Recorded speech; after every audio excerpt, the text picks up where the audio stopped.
सरकार ने अभी नए आदेश जारी किए हैं जिसके मुताबिक 8 तारीख से देश भर में रेस्टोरेंट खोले जाएंगे, मॉल्स खोले जाएंगे और धार्मिक स्थान खोले जाएंगे। दिल्ली सरकार भी केंद्र सरकार के उन्हीं आदेशों के मुताबिक कल से दिल्ली में रेस्टोरेंट, मॉल्स और धार्मिक स्थान खोलने जा रही है।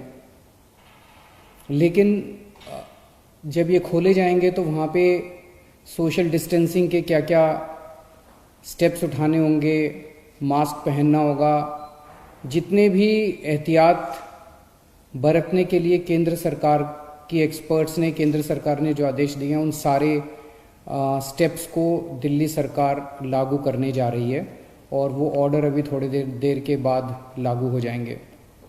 लेकिन दिल्ली में होटल्स और बैंकेट हॉल्स को अभी नहीं खोला जा रहा है, क्योंकि दिल्ली में बढ़ते हुए कोरोना के केसेस को ध्यान में रखते हुए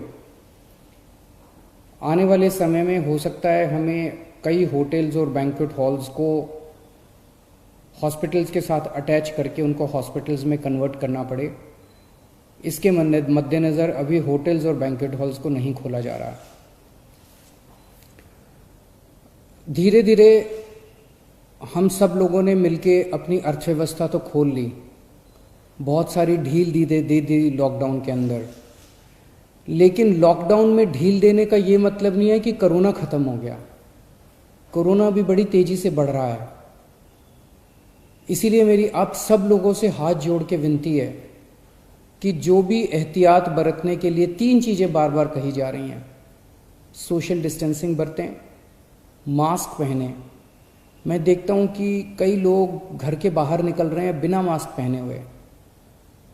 मास्क पहन के आप किसी पे एहसान नहीं कर रहे, मास्क पहन के आप अपने ऊपर एहसान कर रहे हैं।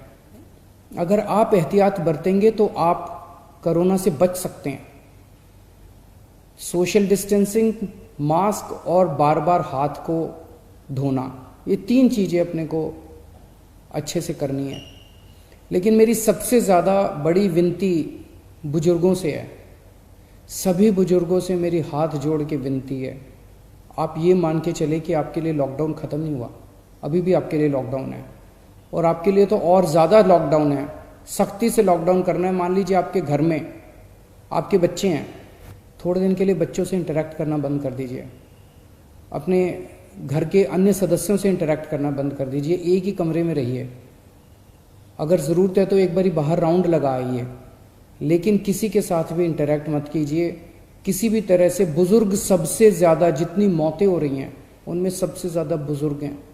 तो मेरी आपसे, जो बुज़ुर्ग हैं और जिनको कोमॉर्बिडिटी जो कहते हैं, कैंसर है या डायबिटीज़ है या सांस की बीमारी है, इन लोगों को ज़्यादा एहतियात बरतने की ज़रूरत है।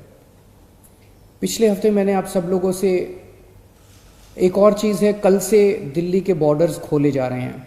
1 हफ्ता पहले हमने दिल्ली के बॉर्डर्स सील किए थे, इसलिए क्योंकि हमें ये लग रहा था कि अगर बॉर्डर्स खोल दिए तो देश भर से जो मरीज आएंगे और दिल्ली के अस्पतालों में इलाज कराएंगे, उससे दिल्ली के अस्पताल अभी जो कोरोना का इलाज कर रहे हैं, क्या उसको बर्दाश्त कर पाएंगे, क्या उस बर्डन को बर्दाश्त कर पाएंगे।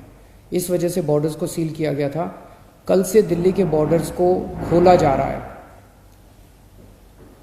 साथ ही अभी कैबिनेट की मीटिंग हुई और ये निर्णय लिया गया है कि पिछले हफ्ते हमने दिल्ली के लोगों से पूछा था, हमने दिल्ली के लोगों के सामने ये प्रश्न रखा था, हमने दिल्ली के लोगों से ये पूछा था कि अभी तक कोरोना होने तक, मार्च के महीने तक दिल्ली के सारे अस्पताल पूरे देश के लोगों के लिए खुले रहते थे। दिल्ली के लोगों ने कभी अपने देश के लोगों का इलाज करने से मना नहीं किया। किसी भी वक्त हमारे दिल्ली के सारे अस्पतालों में लगभग 60-70% मरीज दिल्ली के बाहर से, देश भर से लोग आए हुए होते थे। हमने कभी मना नहीं किया। लेकिन इस वक्त दिल्ली खुद बहुत बड़ी समस्या में है। दिल्ली में कोरोना के केस बहुत तेज़ी से बढ़ रहे हैं। और उसके इंतजाम करने के लिए दिल्ली सरकार, आपकी सरकार बेड्स का इंतजाम कर रही है, चारों तरफ अस्पतालों में बेड्स का इंतजाम कर रही है। ऐसी स्थिति में अगर हमने दिल्ली के अस्पताल पूरे देश के लोगों के लिए खोल दिए तो दिल्ली के लोगों को जब कोरोना होगा तो वो कहाँ जाएंगे? इस पे हम लोगों ने जनता से विचार मांगे थे। 7.5 लाख लोगों ने अपने सुझाव भेजे और 90% से ज़्यादा लोगों का यही कहना था कि कोरोना तक, जब तक कोरोना है दिल्ली में, तब तक दिल्ली के अस्पताल केवल दिल्ली वालों के लिए रिजर्व होने चाहिए। उसके बाद हम लोगों ने एक 5 डॉक्टर्स की कमेटी बनाई, बड़े बड़े डॉक्टर्स थे। Doctor Mahesh Verma vice chancellor हैं आईपी यूनिवर्सिटी के, doctor Sunil Kumar medical director हैं जीटीबी हॉस्पिटल के, डॉक्टर अरुण गुप्ता ये प्रेसिडेंट हैं दिल्ली मेडिकल काउंसिल के, डॉक्टर आरके गुप्ता ये एक्स प्रेसिडेंट हैं दिल्ली मेडिकल एसोसिएशन के, डॉक्टर संदीप बुद्धिराजा ये ग्रुप मेडिकल डायरेक्टर हैं मैक्स हेल्थ केयर के। इन 5 लोगों की कमेटी ने विचार विमर्श करके और दिल्ली की जो मेडिकल इंफ्रास्ट्रक्चर है, हेल्थ इंफ्रास्ट्रक्चर है, उस पर नज़र डाल के उसको सारे को एसेस करके उन्होंने अपनी रिपोर्ट दी है। और उस रिपोर्ट में और बहुत सारी चीज़ें हैं, लेकिन उनका ये कहना है कि अगर दिल्ली में इस वक्त कोरोना के केसेस बहुत ज़्यादा बढ़ रहे हैं और जून के अंत तक दिल्ली को लगभग 15,000 बेड्स की ज़रूरत होगी। ये कहाँ से आएंगे? तो इसीलिए उनका ये सुझाव है कि दिल्ली के सारे अस्पताल केवल दिल्ली के लोगों के लिए कुछ महीनों के लिए होने चाहिए और दिल्ली के अस्पतालों को पूरे देश के लोगों के लिए फ़िलहाल नहीं खोलना चाहिए। उन्होंने ये कहा है कि अगर सबके लिए खोल दिया तो 3 दिन के अंदर आज जो 9,000 बेड दिल्ली सरकार ने कोविड के पेशेंट्स के लिए रखे हैं, ये मात्र 3 दिन के अंदर भर जाएंगे। इन सारी चीज़ों पे आज कैबिनेट ने गौर किया। अभी थोड़ी देर पहले हमारी कैबिनेट की मीटिंग थी और कैबिनेट ने गौर करके ये निर्णय लिया है कि हमें एक संतुलन बनाने की ज़रूरत है। दिल्ली सरकार में 10,000 बेड हैं, केंद्र सरकार में भी 10,000 बेड हैं। तो एक तरफ कल से हम बॉर्डर्स खोल देते हैं। बॉर्डर्स को खोलने के बाद दिल्ली सरकार के जो 10,000 दिल्ली सरकार के जो अस्पताल हैं, वो अस्पताल केवल दिल्ली के लोगों के लिए रिजर्व होने चाहिए। केंद्र सरकार के जो अस्पताल हैं उसमें भी 10,000 बेड्स हैं, वहाँ पे कोई भी देश भर से आके अपना इलाज करा सके। उसके ऊपर दिल्ली सरकार कोई आदेश नहीं पारित कर रही, उसके ऊपर कोई, तो जो जैसे आज व्यवस्था है कि केंद्र सरकार के अस्पतालों में कोई भी जाके इलाज कराता है, केंद्र सरकार के अस्पताल सबके लिए खुले रहेंगे।